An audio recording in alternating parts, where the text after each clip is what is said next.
Conexão Poder, eu entrevisto a senadora Margarete Busetti. Seja muito bem-vinda mais uma vez aqui ao Conexão Poder. Uma honra estar aqui novamente, porque cada vez que eu venho aqui, Cris, eu falo de uma nova conquista, de uma nova lei. E hoje não é diferente. Mas para começar essa entrevista, eu preciso contar para quem está nos assistindo de uma ocasião que eu me lembro com muito carinho da sua postura. Eu estava secretária de Assistência Social em Várzea Grande e nós estávamos num evento no Fiotão. Um palco quase todo formado por homens. E eu estava também nesse dispositivo de autoridade. A senhora chegou, se posicionou ao meu lado e eu não fui percebendo algo que a senhora me levantou, essa observação. Cris, olha como nos jogam para o fundo.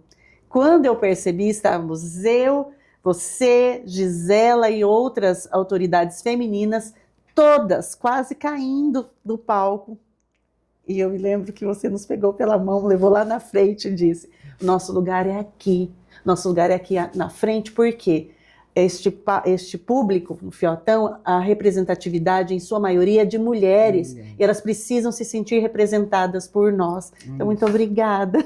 Imagina, e a sua trajetória traz muito isso, Margarete. A mulher, ela precisa ocupar espaços para que outras se sintam representadas, cuidadas por essas outras mulheres. E veja, eu tenho um histórico de trabalhar com homens. Sou presidente de associações que majoritariamente homens, uma associação brasileira de reforma de pneus, são só homens, sou a única mulher, presidente deles. Na Associação das Empresas do Distrito Industrial, que uma vez também você me entrevistou lá, também são homens. Recapagem de pneus, que a nossa empresa é homens.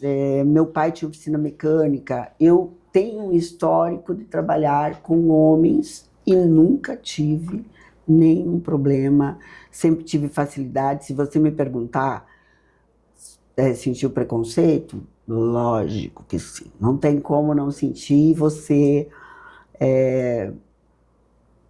Só que assim, eu decidi não dar bola para muita coisa. Se entendeu? Posicionar. Me posiciono. Percebeu, me posiciona.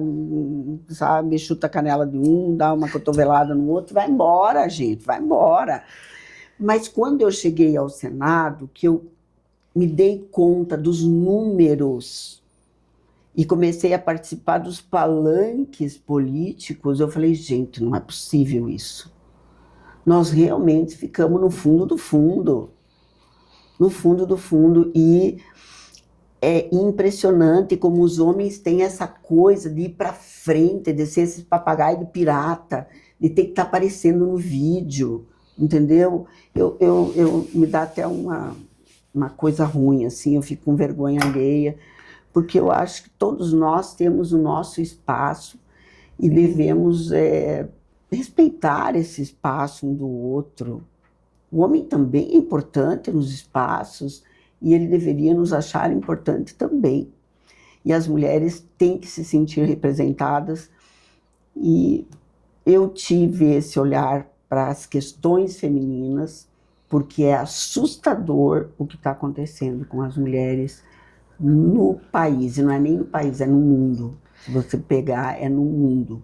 Senadora, já começando por essa pauta feminina, e depois nós vamos falar, claro, do projeto de lei que está para a sanção presidencial, o pacote antifeminicídio é um marco muito importante da sua trajetória. Em 3 anos, foram 4 projetos de extrema relevância para o país, que é um número admirável de tempo para a importância que tramitou todos esses projetos. Mostra muita força e capacidade de articulação que a senhora teve. O pacote antifeminicídio, como ele surge? Ele surgiu porque eu fiquei em contato com os números diários de agressões, porque nós tínhamos, lá tem o Observatório de Segurança Pública, e a gente recebia esses dados que me impactaram muito, porque aqui eu vivia no meu mundo, eu sou da indústria, então você ouve um caso, um outro, mas você não está em contato com as realidades do país. E nós vivemos num país patriarcal, onde a mulher ainda é O pai tem uma escritura pública de propriedade da filha que transfere ao homem, né? Ao marido. Ao marido ou ao companheiro, dizendo... Com isso ele passa essa mensagem, dizendo, olha, você é dono dela. Quando ele passa essa mensagem, é assim, algo que a mulher é colocada assim, de uma maneira como se fosse propriedade, como se fosse não, ela é propriedade desse outro. Quando ela não quer mais viver com ele a maltrata, ele a mata. Isso acontece em todo o Brasil. Todo o Brasil. A senhora acredita que em alguns estados esses casos sejam subnotificados e os números não refletem, os números oficiais não refletem a realidade?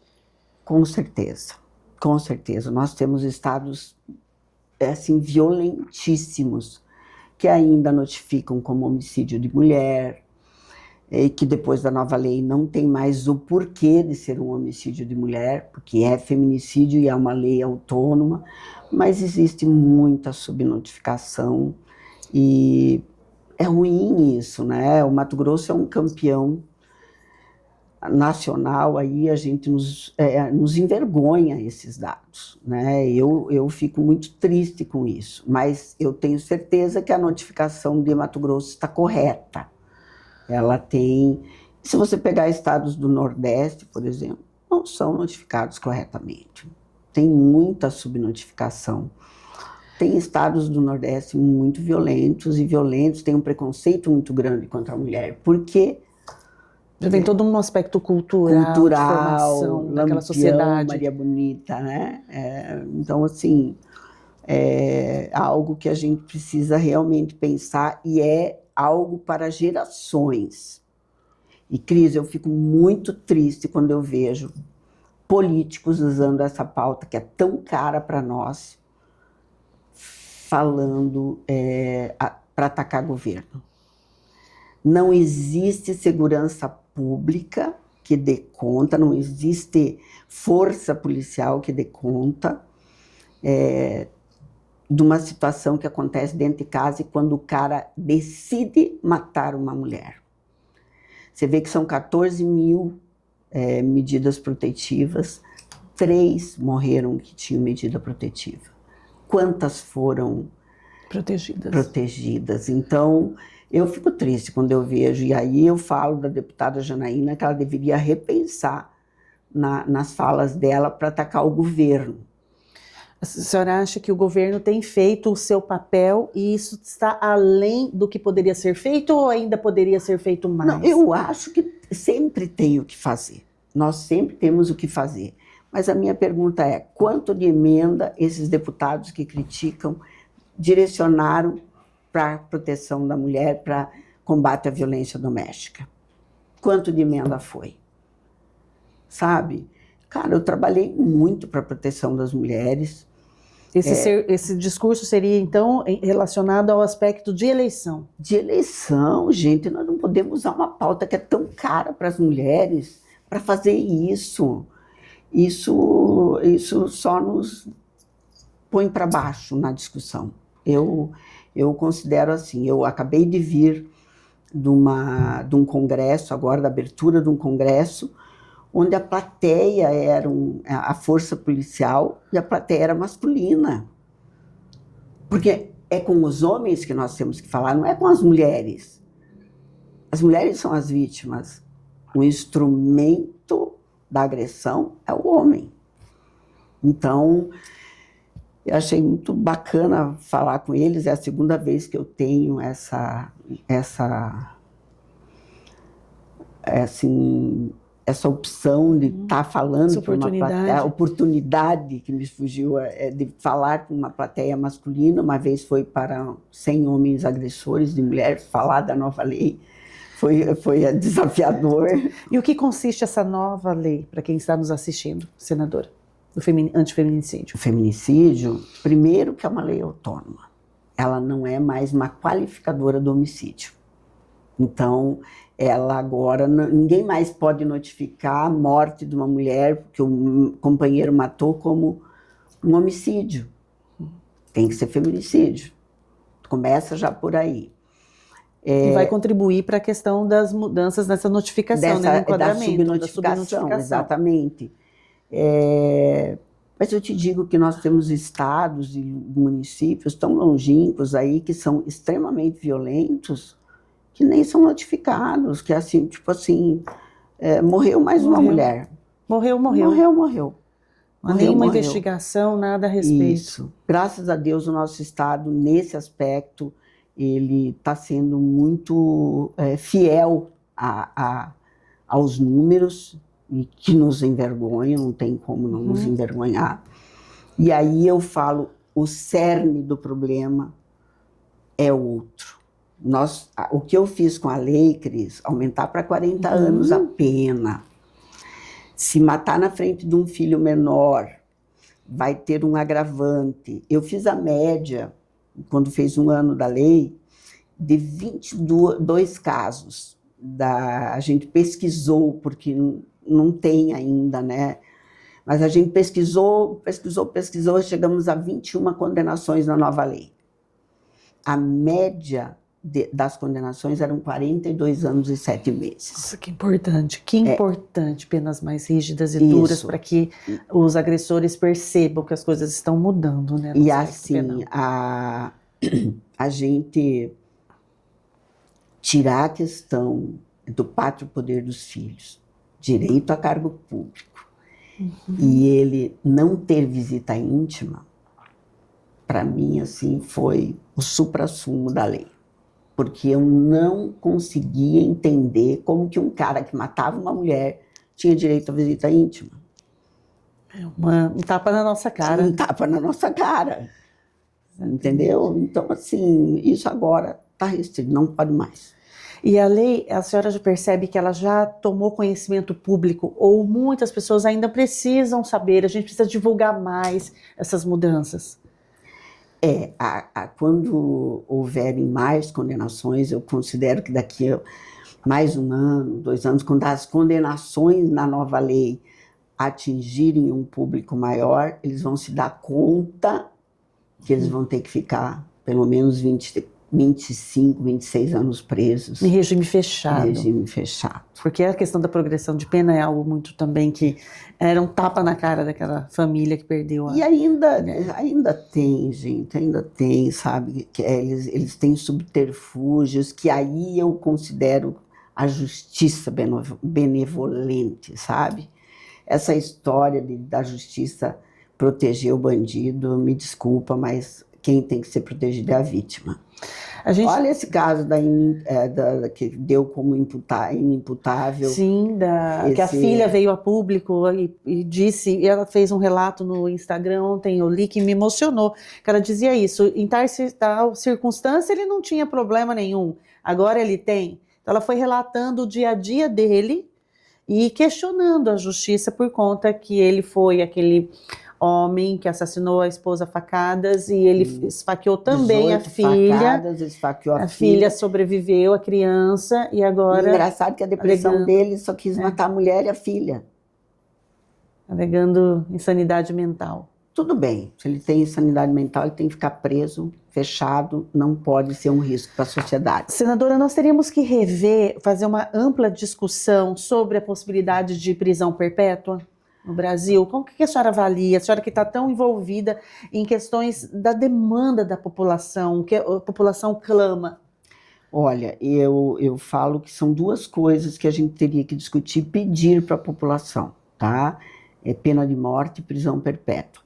Pena de morte, eu tenho ressalvas, porque com a justiça que nós temos, nós teríamos aí talvez muitos condenados que seriam, não sei, eu tenho ressalvas, mas a prisão perpétua eu sou totalmente a favor, porque se um feminicida soubesse que ele teria prisão perpétua ele entende. Feminicídio ele não entende, 40 anos ele demora para entender, sabe? Mas prisão perpétua ele entende, ele sabe que ele não vai sair da cadeia, não vai ter progressão, não vai ter nada, vai ficar lá fechado. Mas a gente não pode nem discutir, Cris. Esse clamor tem que vir da sociedade. Né? Na porque realidade, a cláusula assim, pétrea, né, quando da você Constituição. leva essa discussão, por exemplo, de fazer um plebiscito, e aí eu até falei sobre uma proposta do Kim Kataguiri, que é fantástica. Pergunta na próxima eleição aqui, faça um plebiscito. 3 perguntas para você responder por X. É a favor da prisão perpétua, a favor da pena de morte, você é a favor de uma nova constituinte? Responde ali com X. Sim. Mas não pode nem discutir, o governo não aceita discutir, o Ministério da Justiça não aceita discutir. Isso vem ao longo dos anos, né? Ao longo dos anos, é uma hipocrisia as leis no país, é uma hipocrisia. É, assim, ridículo. Ridículo. Agora a gente falando desse projeto 2810 de 2025, 2810 de 2025, que está para sanção presidencial, que o Senado aprovou recentemente, a pena maior para crime sexual contra vulneráveis, crianças, idosos, pessoas com deficiência, pena de até 40 anos em caso de morte, considerando que o país reflete uma violência absurda contra a criança. Nós temos dados que eu até separei aqui para apresentar para a senhora, que é a Unicef. Claro que a senhora domina todos esses dados, mas para quem está nos assistindo, a Unicef aqui em Mato Grosso veio uma representante e disse que, segundo dados do Fórum Brasileiro de Segurança Pública, as mortes violentas intencionais de crianças de 0 a 9 anos aumentaram 450% em Mato Grosso. Isso é um número muito impactante e está acontecendo. E a senhora me diga, está acontecendo em todo o país? Em todo o país. Em todo o país. Eu não sabia, Cris, quando eu fui fazer o projeto, quando eu fui fazer já o Cadastro Nacional de Pedófilos, que está lá parado ainda. Por que está parado, senadora? Porque o Ministério da Justiça, o CNJ, ainda não conseguiram implementar o cadastro. Hoje tem uma reunião com o novo presidente do STF para cobrar dele que resolva essa questão. E a líder da bancada feminina, mais a Tereza Cristina, irão falar com o Fachin, porque nós vamos fazer um ano da lei no dia 27. E aí? É a intenção do Ministério da Justiça proteger pedófilo, proteger estuprador? Como assim? Qual que é o problema? Aí nós temos uma PEC da segurança que é para unificar todos os dados. Se eles não conseguem unificar os dados do pedófilo e do estuprador. Sabe? É assim, é proteger pedófilo e estuprador mesmo. Então agora eles vão ter que me dar uma resposta. Mas o 2810, quando eu fiz o cadastro, eu não sabia que não existe crime de pedofilia. É estupro de vulnerável. Por que esse nome? Se ele é um pedófilo. O crime deveria ser pedofilia, mas aí eu ia ter que mexer com muita coisa. Eu falei, tá bom, então vamos deixar vulnerável, estupro de vulnerável. Esse, Cris, ficou nos moldes do pacote antifeminicídio.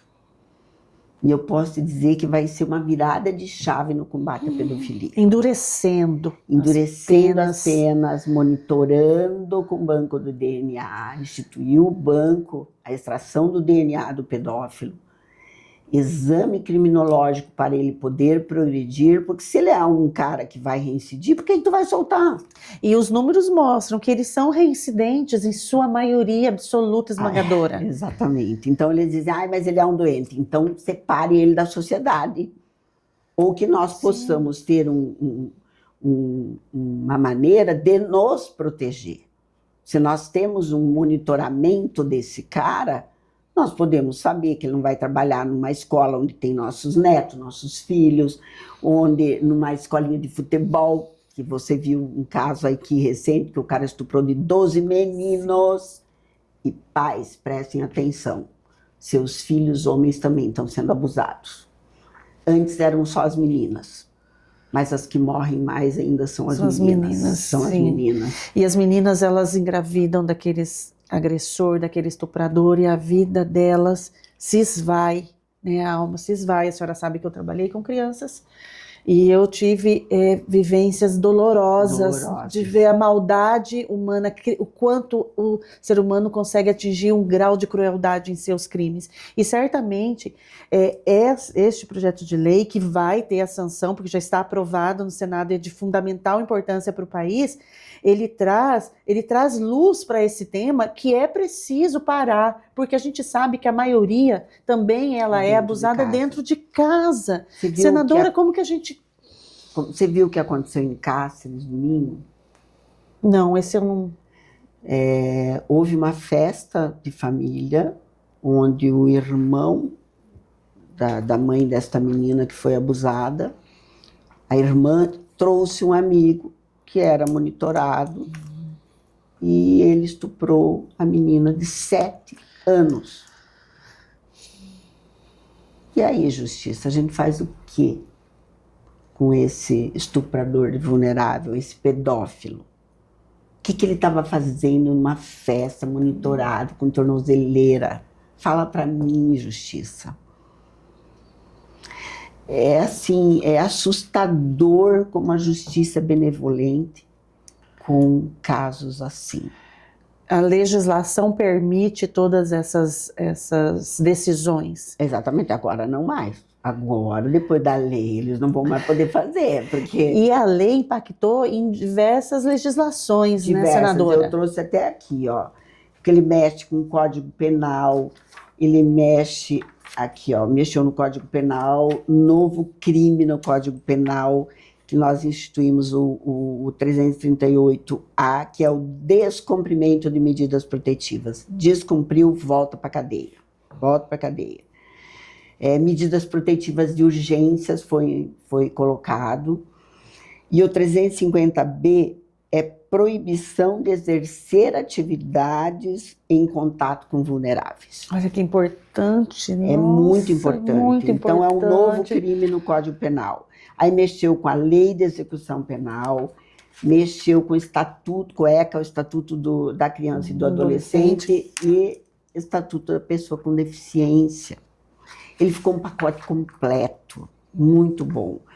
Porque você tem, além do exame criminológico para não poder progredir se ele vai reincidir, porque o exame criminológico é atestado por um psiquiatra ou um médico dizendo que ele não tem chance de... Identifica as características.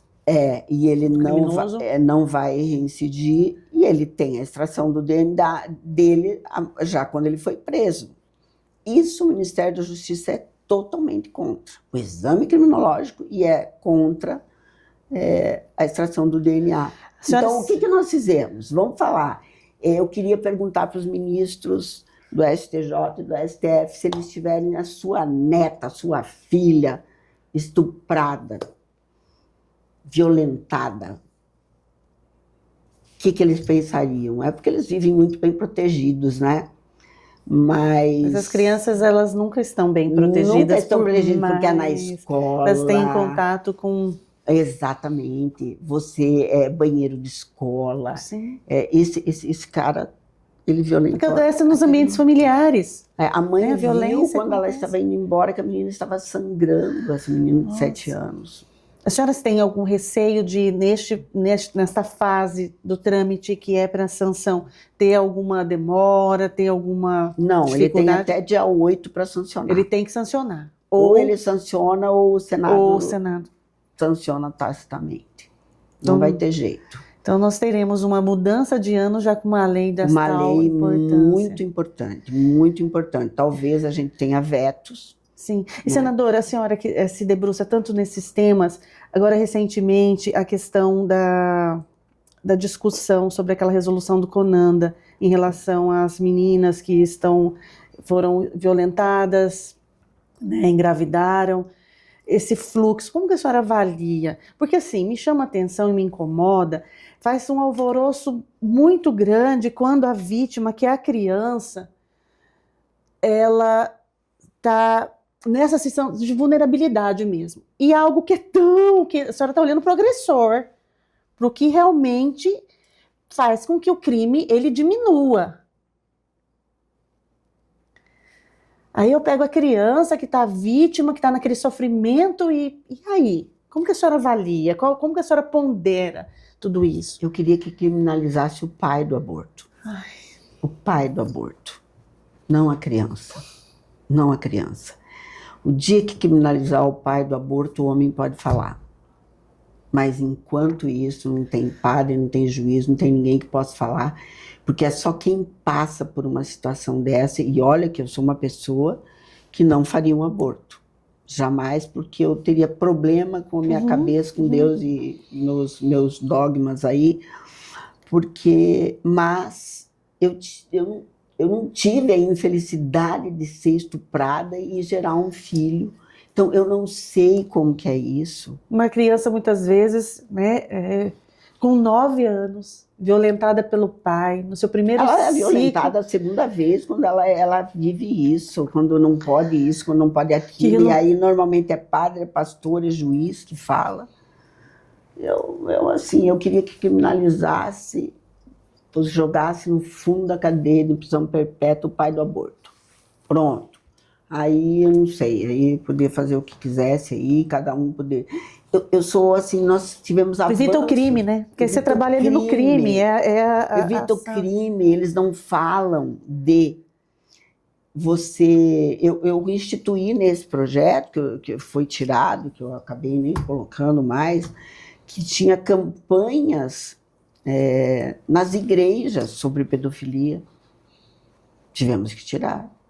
E foi uma luta esse projeto, hein? Foi uma luta esse projeto, foi uma luta porque medidas cautelares eles não queriam, o juiz poder instituir medida cautelar para tirar, é esse artigo que a gente criou, para tirar do meio do convívio de crianças, né, um pedófilo, antes mesmo dele ser condenado, porque se tu tem aí a indicação de que ele estuprou 12 meninos foram lá e contaram que foram estuprados.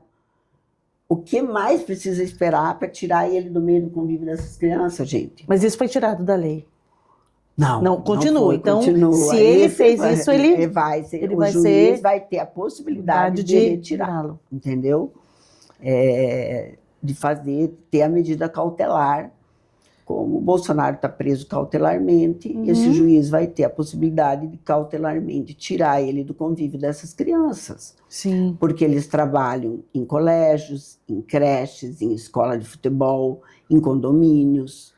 A expectativa, senadora, é que com a execução dessa lei, a gente diminua drasticamente o número de violência contra criança vulnerável, idosos, porque não só crianças, né? Aqui dentro da lei estão inseridos os idosos, que a senhora também tem uma preocupação muito especial, pessoas com deficiência, que isso impacte drasticamente na redução desses números. Eu acredito que sim, porque até hoje nós não temos nada que criminaliza o pedófilo, nada que... Veja só como é a lei. Crimes sexuais são cometidos contra quem? Mulheres e crianças, correto? Certo. São os únicos crimes que correm em segredo de justiça. Só esses. Então, o que a gente fez no Cadastro Nacional de Pedófilos? Tirou o nome do criminoso, vítima, tira o nome da vítima e deixa o nome do criminoso. Mas já na condenação em primeira instância, porque se eu tenho lá o crime nos TJs, se eu vou fazer uma consulta processual nos TJs da vida, no TJ de Mato Grosso, lá eu sei se o cara roubou, se o cara matou, se o cara é um traficante, mas se ele é um pedófilo ou estuprador, não sei. Porque lá não tem nada. E é isso que o CNJ está lá demorando e o MMJ demorando para poder pôr. Eu falei, se é inconstitucional, então vocês tirem todos os outros crimes para consulta processual. Porque o crime de pedofilia e de estupro, que é só contra mulheres e crianças, vocês não colocam. E aí enfim, teve um instituto que entrou contra o cadastro, mas daí Carmen Lúcia, graças a Deus... que tem falas, né, sensíveis. Ela falou que o instituto não tinha legitimidade para pedir isso, né? Então, você veja que um instituto de advogados pediu isso. É desumano o que acontece com as nossas crianças no Brasil. Sabe? Eu não estou aqui fazendo defesa, porque quando você mata uma mulher, você mata uma família. Você deixa órfãos, os filhos, tem os órfãos do feminicídio, você tem mães chorando pela perda das suas filhas, mães e pais, você tem filhos chorando a perda da mãe. Então, é uma família que morre, porque o pai vai para a cadeia e a mãe está morta. Uhum. Quando você estupra uma criança, você acaba com a alma dessa criança. Então, ela vai conviver para o resto da vida e a chance dela repetir, né, essa agressão é muito grande, porque ela é fruto do que ela viveu. Sim. Então, é um ciclo de violência que você tem que interromper. Tem que interromper. E me parece que nós não temos esse cuidado. No Brasil se olha muito para o criminoso e pouco para a vítima? Totalmente, totalmente. Eu quero. Olha só, esse cara que foi dado como inimputável, que ele estava depressivo e matou a mulher, teve outro cara que arrancou o coração da tia, também estava dado como inimputável, e ele voltou a cometer crime. Foi solto e voltou a cometer crime agora essa semana, de violência doméstica. O que estão esperando para prender esse homem e deixar lá na cadeia? É assim, é assustador o que acontece. Senadora, a senhora citando a questão do feminicídio e também essa questão da violência contra o vulnerável, mas no feminicídio, a partir de todos os seus estudos, de toda a sua caminhada nesse campo, o que seria preciso para a gente mudar essa realidade? Porque essa questão da violência contra a criança vulnerável, essa lei é de uma... Enfim, eu sou suspeita para falar porque eu comemorei, eu vibrei, até por trabalhar uma vida com crianças. Vibrei.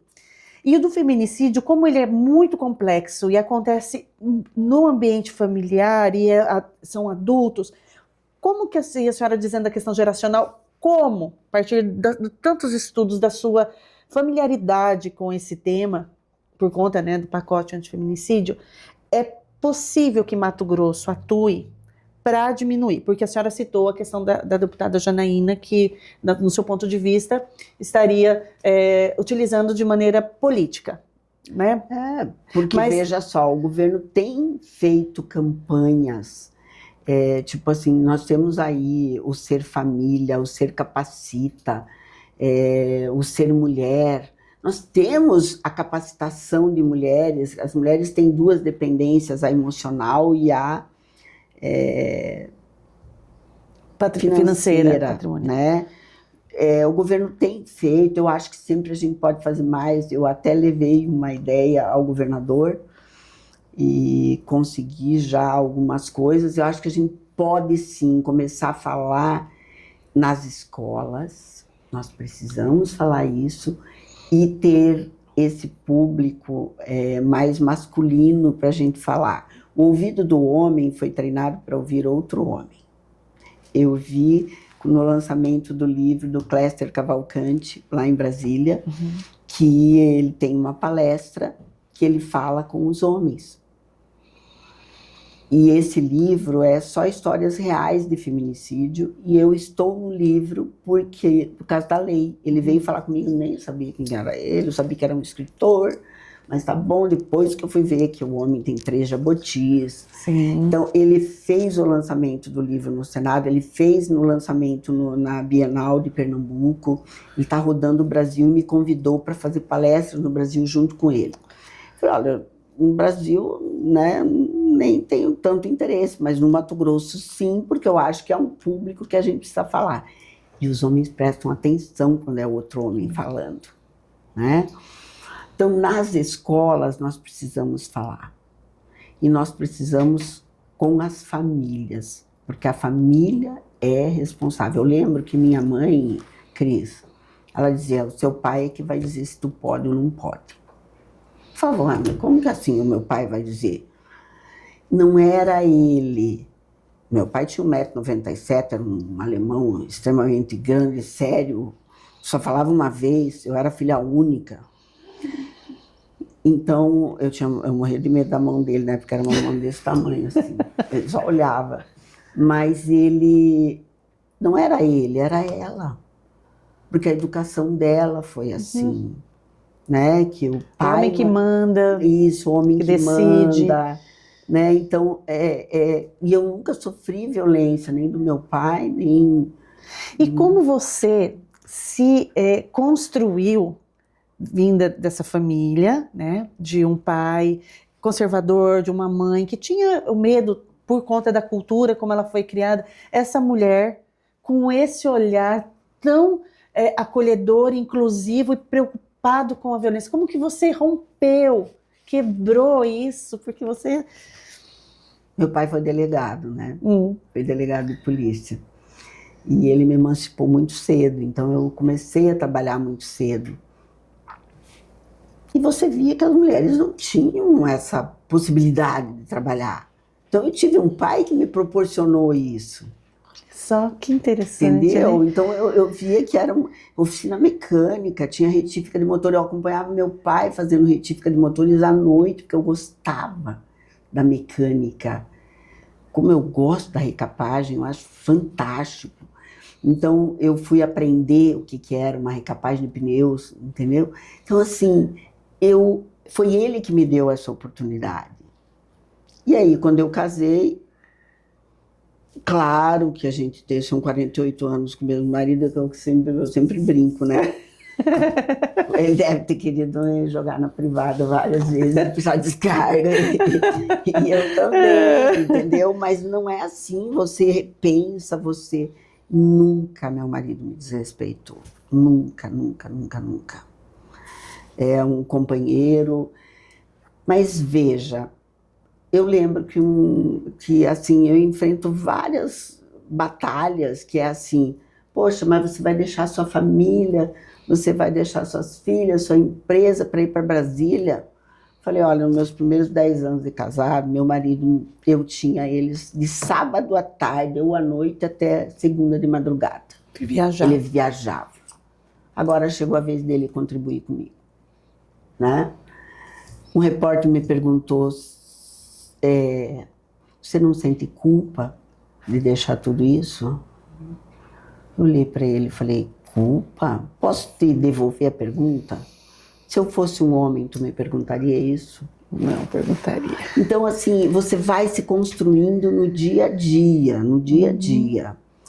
E eu sou muito boa para fazer, eu talvez não seja nem boa para falar. Entendeu? Mas eu no fazer, e eu consegui o respeito de todos os senadores, de todos os partidos, eu não tenho problema de falar com ninguém. Senadora, está no seu radar as próximas eleições? Estão sim. A gente está tentando construir com o partido, né, a possibilidade de eu vir para o Senado, mas é uma construção. Eu acho que a gente tem que assim, ver o que é melhor para um grupo político, né? Eu admiro muito o trabalho do governador Mauro Mendes, porque tem um trabalho excepcional, pegou um estado quebrado, que eu vejo outro governador falando aí dele, eu quase dou risada, porque não é possível, não é possível. E aí você vê que é outro meio político. Outro meio político, ele está acusando o que ele não fez. Entendeu? Ele não fez nada, nada, nada. O governador Pedro Táxi entregou o estado quebrado. Hoje nós temos um estado reconstruído. Assim, nós estamos vivendo um momento no Mato Grosso muito, muito bom. Então, nessa vertente, o apoio para o Otaviano Pivetta? Sim, para o Otaviano Pivetta. Quais características que a senhora acredita que ele tenha que realmente que fizeram a diferença, toda essa atuação política dele, que dará continuidade ao governo do Mauro? Ele conviveu com o governador Mauro Mendes esses 8 anos, ele foi vice-prefeito, ele teve junto com o governo, ele ganhou e perdeu eleições junto com o governador Mauro Mendes. Então, só por isso, né? E ele é um gestor, ele é um bom gestor. Agora, tem o seu perfil diferente político, né? E aí você não tem como você dizer, a pessoa tem que ser assim, esse é perfil. O Otaviano é um gestor, que nós precisamos de um gestor que dê continuidade ao que está sendo feito aí, há mais, né, pelo menos anos de responsabilidade fiscal. Esse Estado aqui tem responsabilidade fiscal. Agora, erros sempre vão existir, né? Não tem como. É um caminhar, né? É um caminhar, a crítica, exatamente. A senhora então acredita que a crítica ela pode ser sim feita, mas precisa ter mais responsabilidade. Eu sou a favor da crítica e eu critico o governo, eu vou lá e falo. Agora, eu não consigo me aproveitar de um fato para ter benefício político. Isso eu não fiz nem no Senado, gente. Eu não consigo fazer. Falando em crítica, recentemente a senhora fez uma crítica ao Carlos Bolsonaro, né? E aí esse reverberou nas redes sociais, algumas pessoas até a atacaram por conta disso. E agora o governador Mauro Mendes está vivendo essa situação, porque ele fez uma crítica, ele primeiro foi criticado pelo Carlos Bolsonaro, ele devolveu essa crítica e vai criando toda esse estremecimento. Isso acaba impactando e dividindo a direita. Como que a senhora avalia não poder falar nada do Carlos Bolsonaro? Mas eu falo, não tem problema não. Ele foi um moleque mesmo, não tem, eu reafirmo a minha crítica a ele, porque o país está acima de tudo, e principalmente o pai dele, com a saúde do jeito que está, ele deveria ter um pouco mais de consciência e ter respeitado mais, sabe? Eu considero que o Bolsonaro está preso injustamente desta forma. Não concordo com nada que houve dia 8 de janeiro, mas as coisas estão tudo muito fora de contexto, sabe? O STF é muito político, politizou tudo, enfim. É algo que eu não... Mas eu também não posso concordar com o Eduardo Bolsonaro. Não posso. Fui atacada. Eu falei Carlos, Eduardo. O Carlos é o outro. Não, é o Eduardo, desculpa. O Carlos é o... não, eu falei Carlos. Tá, isso, o Eduardo Bolsonaro. Eu me dou super bem com o Flávio. Acho ele, assim, uma pessoa muito equilibrada, muito sensata. Com o Flávio, mas o Eduardo não, o Eduardo parece um cão esbravejador lá nos Estados Unidos, tá lá, entendeu? Não tá aqui. E tá lá falando. Então, assim, a direita, ela vai ter que se reconstruir, pensar o que ela quer. Porque o caminho que nós estamos indo é de perder a eleição por Lula. É isso. Isso. Esse é o caminho. Eu acredito que o grande nome seria Tarcísio, né? O grande nome seria Tarcísio. Depois nós temos o Ratinho Júnior aí. Eu acho que o Caiado não consegue agregar, né, nacionalmente como esses dois outros nomes poderiam agregar. Mas, poxa vida, para que esse embate com a direita? Por quê? Sabe? Veja bem, nós estamos entre Lula e Bolsonaro de novo. De novo, durante 4 anos. Entendeu? Nossa, meu Deus do céu, não é possível que o Brasil não faça novos líderes. O Lula não tem sucessor, porque não tem, se tirar o Lula do PT, o PT vai sumir, some. E a direita só tem Bolsonaro? Como assim? Nós temos nome, sim, mas a gente tem que se unir nesse projeto. E o meu nome, o grande nome que eu acho é Tarcísio. Agora eu já nem sei mais se ele quer. Exatamente, por conta, né, de todos esses desgastes. Todo esse desgaste. E dentro do próprio grupo. Mas o que o Eduardo quer é que o Lula ganhe essa eleição. É isso que ele está fazendo. Ele é o camisa 10 do Lula. É isso Como aí. o Mauro Mendes citou. Mas é verdade, o Lula fala isso. Uhum. O Lula fala isso. Ele é o meu camisa 10. Anistia, a senhora acredita que esse assunto vai voltar em debate? Já passou o momento dele? Não acredito. Já tem eleição de novo? Não acredito. Eles deveriam ter aceitado a dosimetria da pena, porque iria favorecer Bolsonaro, sim. Não, assim, para mim, ele ser preso na Papuda, para mim, é um horror, um horror. Mas esse ministro aí também é um horror para mim. Não gosto nada que ele faz, porque eu acho que ele é uma pessoa que não pensa, não tem coração, não tem nada, porque a saúde do Bolsonaro é muito frágil. Então, só por isso ele deveria pensar, mas ele vai levar o Bolsonaro lá, que vai pelo menos ficar uma semana, 2 semanas, depois ele volta. Quer dizer, é uma maneira de humilhar. Ele está doente e com esse processo, né, de ser preso, como a senhora disse agora, passar por essa experiência, ter essa humilhação pública, vai enfraquecê-lo? Fiz essa mesma pergunta ontem para o Ananias, do presidente estadual do PL, ou vai fortalecê-lo? E o que a senhora acredita, que a senhora, né, o conhece, vai impactar internamente mesmo? Internamente para ele vai impactar muito, muito, muito. Ele está depressivo, ele está deprimido, está doente, é uma situação complexa a saúde dele, não é uma situação fácil. E vai impactar muito ele. E a figura pública para o Brasil?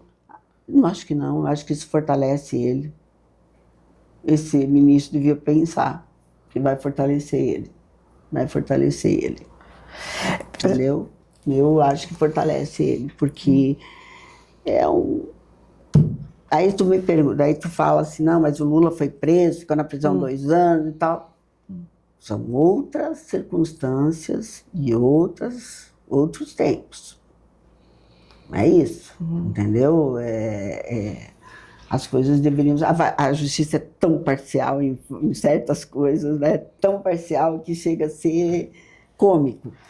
A próxima eleição, a senhora, será uma eleição novamente direita e esquerda? Porque embora o centro, claro, mas as pessoas se posicionaram votando. Isso, pesquisas, e a partir de algumas entrevistas eu vou levantar essa reflexão com a senhora. A partir do que a pessoa votou porque eu não quero, não foi porque eu quero. Então eu voto no Lula porque eu não quero o Bolsonaro. E vice-versa. É isso aí. A senhora acha que tende o risco, a gente corre o risco de repetir novamente, porque acaba não sendo uma escolha, mas sendo resultado de uma rejeição? Então, isso que eu estou falando, que a direita deveria pensar uma forma de ganhar a eleição, e não de perder a eleição. Nós estamos caminhando para perder a eleição. Não adianta querer falar porque a extrema-direita sozinha não ganha. E o centro não. Só que a centro-direita, ela tem uma chance muito grande de cooptar quem não quer o Lula. Quem não quer o Lula, entendeu? Então, se nós tivermos um candidato que, vamos lá, Tarcísio, né? A chance existe sim de ganhar. Não vai ser fácil, porque você vai contra uma máquina, mas eu acredito que o nome para ganhar a eleição seja o Tarcísio. A gente tem um Congresso Nacional corajoso? Eu te pergunto porque o STF ele tem sido apontado como aquele que atua quando falta coragem no Congresso Nacional. O Congresso é omisso em várias coisas, muito omisso em várias coisas, entendeu? E daí quando ele age, o STF ainda vai lá e desfaz, vai lá o PSOL, que é o partido que tem uma raiva que tu nem imagina. Por quê, senadora? Porque tudo ele entra no STF questionando e o STF dá favorável a eles. O partidinho, sabe? Nem vou falar, não, vou ficar quieta. Mas Eu acho assim, muito ruim tudo que acontece, porque nós temos uma justiça parcial, político, um STF político. E quando o Lula foi condenado, não tínhamos também uma justiça parcial? Não, a senhora acredita que não? Não, aí a justiça não vem sendo parcial ao longo do tempo, de acordo com as circunstâncias? Aí aqui. Isso, a Constituição eu interpreto a meu bel prazer. Tudo é assim. Então, eu pensei muito quando eu fiz as leis, não deixe brecha na lei para o cara pensar. Por subjetividade. Isso, não deixe brecha na lei, pelo amor de Deus, sabe? Porque eles pensam de acordo com como eles querem. Falando assim, né, a Bíblia é a mesma coisa, a pessoa interpreta de acordo com a necessidade dela, aquele versículo, né? E aí ela interpreta conforme a necessidade dela. A Constituição está do mesmo jeito, gente. Essa Constituição tem que mudar inteira, está na hora. Só que eu falo que um governo e numa situação como nós estamos vivendo, é melhor não mexer com a Constituinte agora. Porque ela pode piorar muito. Para a gente caminhar para a finalização, senadora, fale um pouquinho também dos outros 2 projetos que a senhora, nesses 3 anos, caminhou. A senhora citou 4 importantes, nós falamos de 2.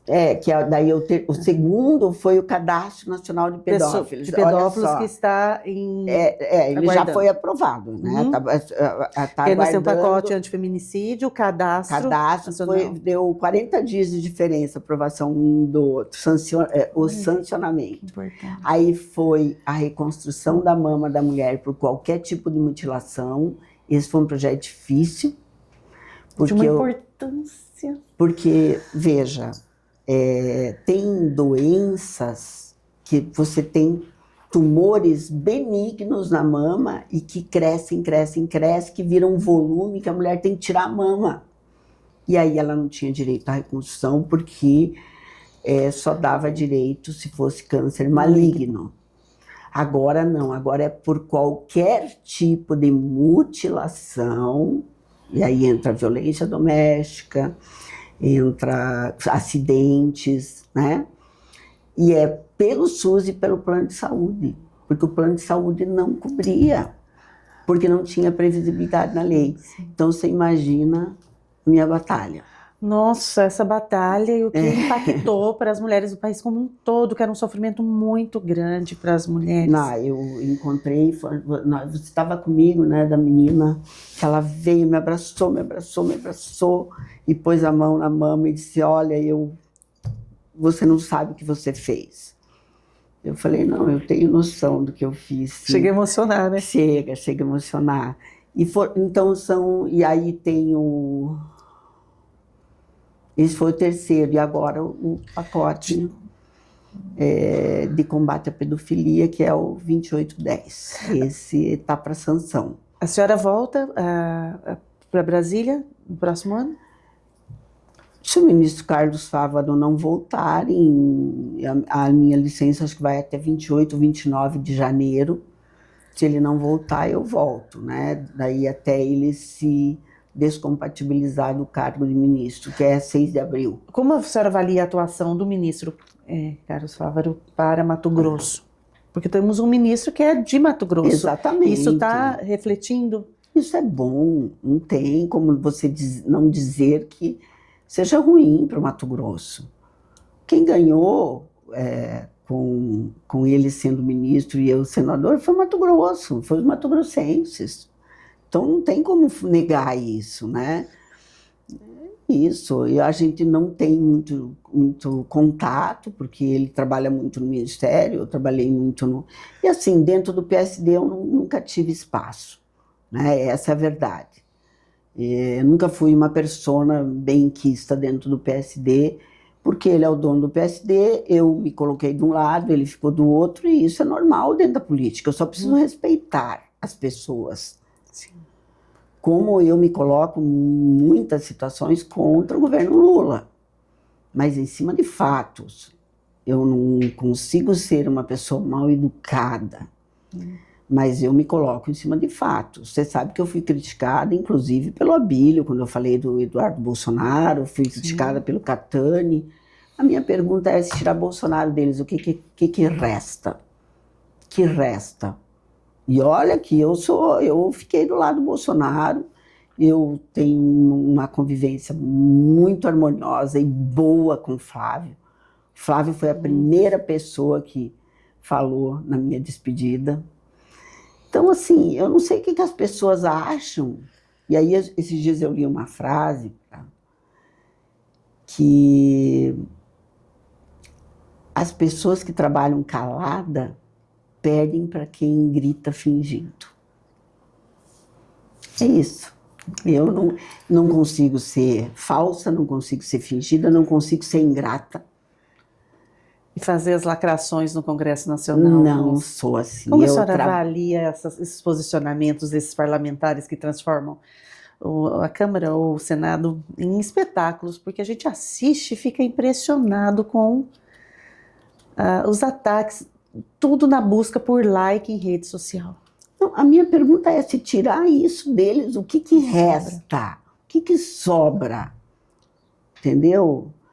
É surreal. A hora que eu entrei na CPMI, o governo ligou o alerta, porque eu ia fazer um estrago dentro da CPMI, mas do meu jeito.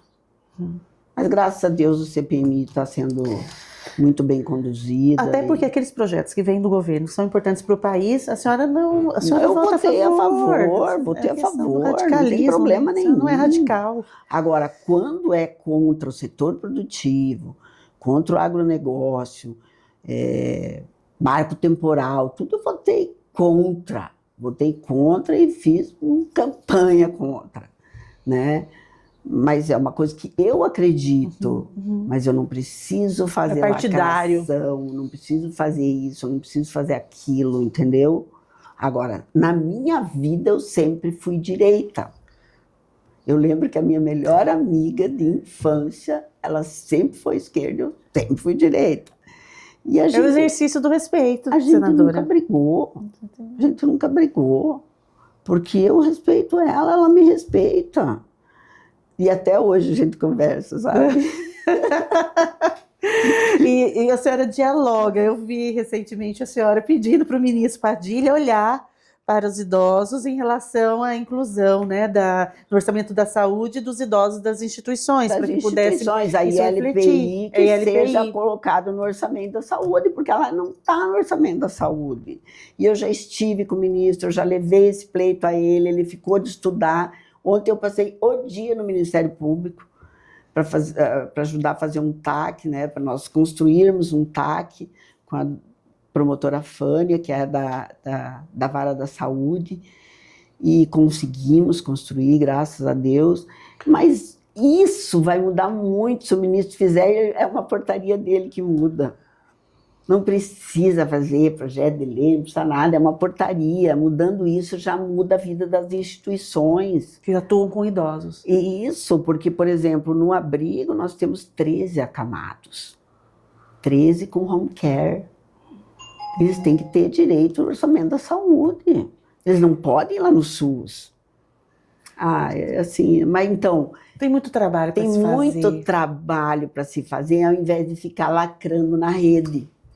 É isso.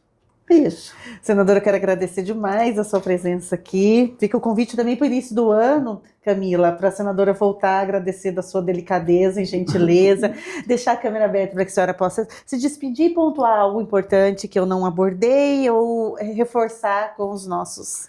Olha, eu deixei 2 projetos que hoje eu vi que eles foram distribuídos. Hoje não, um já tinha sido distribuído, que é o 854, já falei, que isenta de reserva legal o pequeno produtor até 4 módulos. Isso vai resolver 85% dos problemas dos CARs no país. Já está com relatora. E eu deixei o 4812, que é uma nova legislação trabalhista para o campo. Pensa num projeto que foi estudado, que foi construído. A lei está ultrapassada quando a gente olha para os trabalhadores do campo? Totalmente, ultrapassadíssima. Ultrapassadíssima. E a gente trabalhou com empresas, com o FAMATO, com uma juíza do trabalho, para que nos desse norte, isso pode, isso não pode. Então está com 221 artigos, mas ficou fantástico. Porque respeita toda a questão da garantia, né, dos trabalhadores você não e moderniza a legislação para o campo, que hoje já trabalha com tecnologia de ponta, com drone, com joystick, com tudo, sabe? Você flexibiliza mais horas extras numa determinada época, mas tu compensa em outra. Então, assim, instituímos o trabalho avulso rural pelo sindicato, não se tira poder do sindicato, não se tira nada. Só melhorou. Só melhorou e eu vi que já está com relator. Então, assim, eu trabalhei muito nesses 4 anos, muito. Não, 4 não, 3. 3 anos, tem mais um ano para trabalhar, continuar trabalhando bastante. Não dá. O ministro volta. Mas, independente da volta do ministro, a senhora tem hoje um papel muito importante na política de Mato Grosso, especialmente por ser uma mulher muito forte, que atuou representando classes, nichos e a coletividade, mulheres e homens também. Porque a senhora sempre pensou nessa produção, conseguiu ter esse nome que representa ambas, né, ambos os gêneros, masculino, feminino, enfim. É preciso mais mulheres na política, senadora, mais mulheres que de fato atuem em prol. O que a senhora acha que a mulher que está nos assistindo, que tem essa pretensão de campanhas, nós teremos aí próximas eleições e depois também teremos outro ciclo de eleições, que muitas mulheres desanimam e têm esse sonho? Esses dias eu vi uma fala do vice-prefeito da Várzea Grande, o Tião das Aélias, dizendo que a mulher não tem equilíbrio emocional. Ô, Tião, você não sabe o que a mulher tem de equilíbrio emocional, amigo. É muito equilíbrio emocional. Mas a política para a mulher, se a mulher entrar, ela tem que estar disposta realmente a trabalhar esse equilíbrio. Porque é desafiador a política para a mulher. Porque os donos dos partidos são os homens, os donos do poder são os homens, o dono dos orçamentos são os homens. Então a mulher tem que se equilibrar nesse jogo, no meio deles. E aí não é fácil. Então, mulheres que querem vir para a política, participem de um partido sem a intenção de ser política, para você entender como é esse processo. Não venha para a política só para ser candidato, porque tu vai se frustrar. Participe do processo. Muito obrigada. Muito obrigada. Beijo. Margarete Fusetti, minha entrevistada de hoje.